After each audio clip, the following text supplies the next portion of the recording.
साल से ज्यादा समय से जारी युद्ध के बीच रूस की ही वैगनर सेना ने रूसी रक्षा मंत्रालय के खिलाफ बगावत का ऐलान कर दिया। वैगनर ग्रुप के मुखिया प्रिगोजिन ने रक्षा मंत्री को उखाड़ फेंकने के लिए रूसी सेना के मुख्यालय रोस्टोव ऑन डॉन पर कब्जे के बाद मॉस्को की तरफ अपने लड़ाकों के कूच की घोषणा कर दी। इस पर राष्ट्रपति पुतिन गुस्सा हो गए और उन्होंने रूस को धोखा देने का आरोप लगाते हुए इस समूह को सजा देने का वादा किया।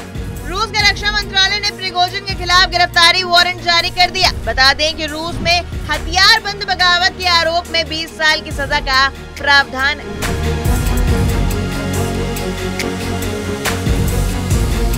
रूस से टकराव के महज 36 घंटे के भीतर प्राइवेट आर्मी चलाने वाले प्रिगोजिन ने एक समझौते के तौर पर सहमति जता दी। समझौते के तहत प्रिगोजिन रूस छोड़कर बेलारूस चले जाएंगे। सहमति के बाद क्रेमलिन ने कहा कि अब प्रिगोजिन पर कोई मुकदमा नहीं चलाया जाएगा। इतना ही नहीं, उनके भाड़े के सैनिकों पर भी कोई केस नहीं किया जाएगा। साथ ही कहा कि अगर कुछ लोग नियमित रूसी सशस्त्र बलों में शामिल होना चाहते हैं तो अनुबंध पर हस्ताक्षर कर सकते हैं। अब आखिर ये वैगनर ग्रुप क्या है, जिसे रक्षा मंत्री को उखाड़ फेंकने की धमकी देने के बाद रूस की सरकार ने समझौता कर लिया?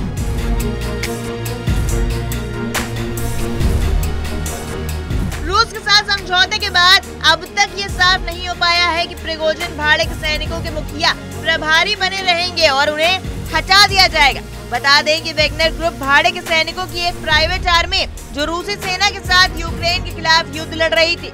अनुमान लगाया जा रहा है कि हजारों वैगनर सैनिकों ने रूस की तरफ से यूक्रेन के खिलाफ जंग में हिस्सा लिया था।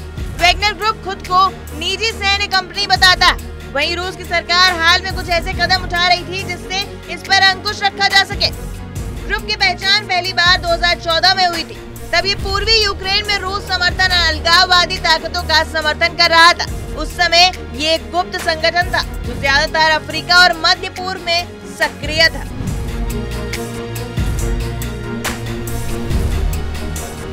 वैगनर ग्रुप में अनुमान के मुताबिक करीब 5000 भाड़े के सैनिक हैं। इनमें ज्यादातर रूस की विशिष्ट रेजिमेंट और विशेष बलों से आए। इनकी तादाद लगातार बढ़ती जा रही।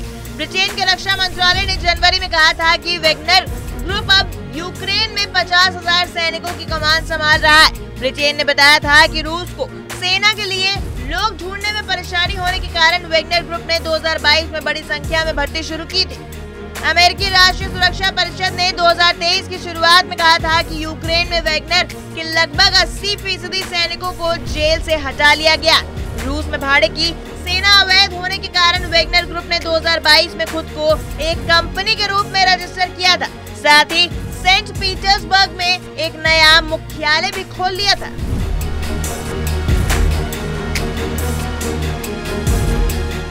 Royal United services institute think tank के डॉक्टर सैमुअल रमानी कहते हैं कि वैगनर ग्रुप रूस के शहरों में होर्डिंग पर भर्ती के खुलेआम विज्ञापन दे रहा।